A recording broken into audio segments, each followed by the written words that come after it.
trampers enjoy walking in the Nelson Lakes. But as spring arrives and the winter snows start to melt, an unseen danger lurks in the mountains: avalanche.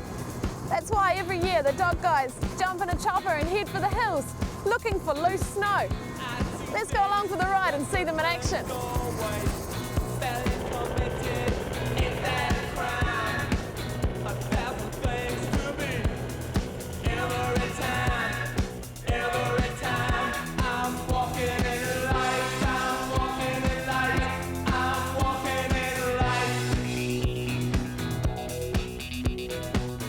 Simon, what is an avalanche? Well, really just a loose mass of snow sliding down the hill, usually naturally occurring, but it can be caused by skiers or climbers as well, and they can be quite little, like the ones up there above us, or once the place gets loaded, they can be absolutely huge and could totally swamp the place that we're standing in. Why is Doc concerned about avalanches? People come out into the park in winter and spring, and if they're out adventuring in the high mountains and doing their own thing and they're really experienced, we're not too worried. We expect them to do that on their own terms.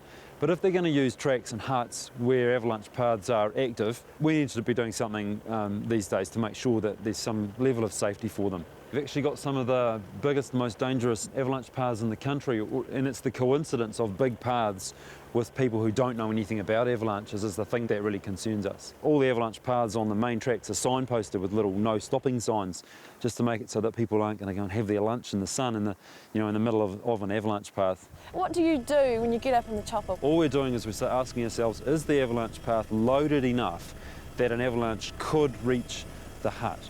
And if the answer is yes, then we're just going to close the hut. But if you ever do have the misfortune of being caught in the path of an avalanche, then the best thing to do is swim for your life. If you can stay on top of the moving snow, then your chances of getting out of it are a lot higher than obviously if you get stuck underneath it.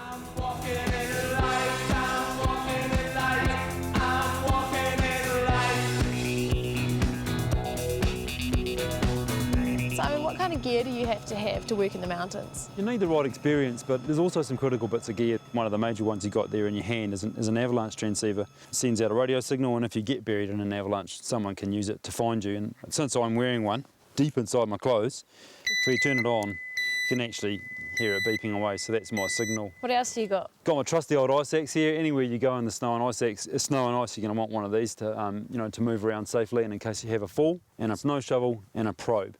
So the shovel you can use to dig someone out of the snow. You can also build a snow cave with it. And the probe here is something you put it together kind of like a giant tent pole. You can see it's got a point on the end on the red bit there, and you just poke that down in the snow when you're trying to establish where somebody is. My friends tell me a different story. Street cat pass me in the night.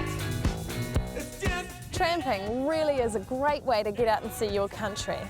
But it pays to have the right gear and take some precautions, because you never know what dangers are lurking up there that you can't see.